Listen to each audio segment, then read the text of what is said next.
Você tem medo da morte? É possível escapar da morte? A morte sempre é um grande intruso em nossas vidas. Ela tira a paz, rouba a felicidade e deixa tantas pessoas assustadas, agoniadas e depressivas. Martinho Lutero também tinha medo da morte.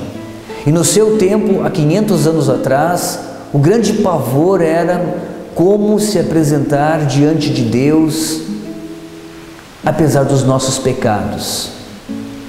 Existe um americano que foi acusado inúmeras vezes por estupro e assassinato.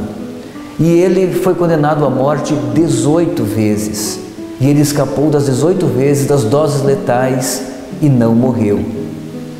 O nome deste homem é Romeu Brum. Ele viveu, apesar de tudo aquilo que a morte poderia ter lhe trazido numa dose letal. O que se passa na cabeça de alguém no corredor da morte?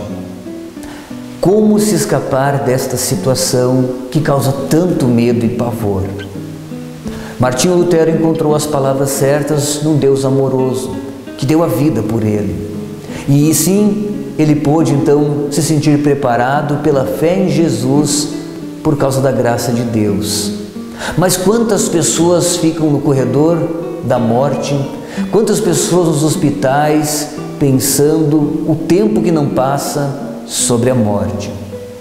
Mas outras pessoas podem se encontrar no momento de morte sem se darem conta. E ela pode vir de maneira repentina, por um acidente, pode ser que venha através de um tiro, de um ataque cardíaco ou de tantas outras maneiras.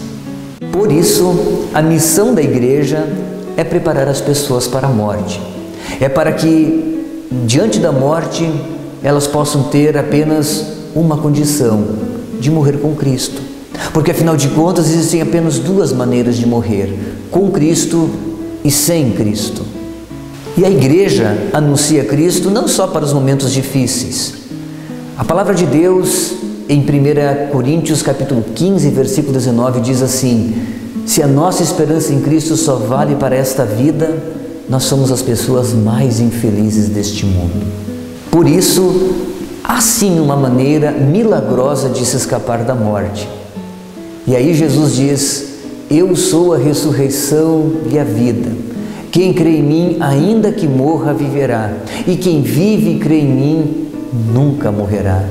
Você acredita nisso? Jesus falou isso no Evangelho de João, capítulo 11, versículos 25 e 26. Assim como Brum, nós recebemos milagrosamente todos os dias uma nova oportunidade.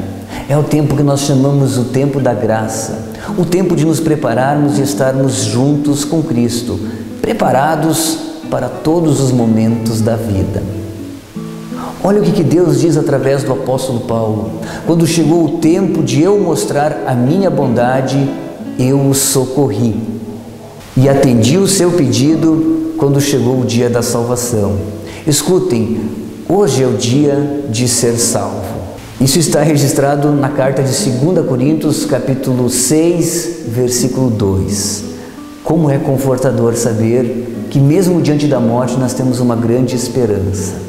E nesse tempo onde nós lembramos os nossos entes queridos nos dias de finados, nós podemos apegar a Cristo, porque Ele venceu a morte. E Ele diz: porque eu vivo, vós também vivereis. E como bem diz João em Apocalipse, felizes aqueles que dormem, aqueles que confiam no Senhor. Seja você uma dessas pessoas também. Amém.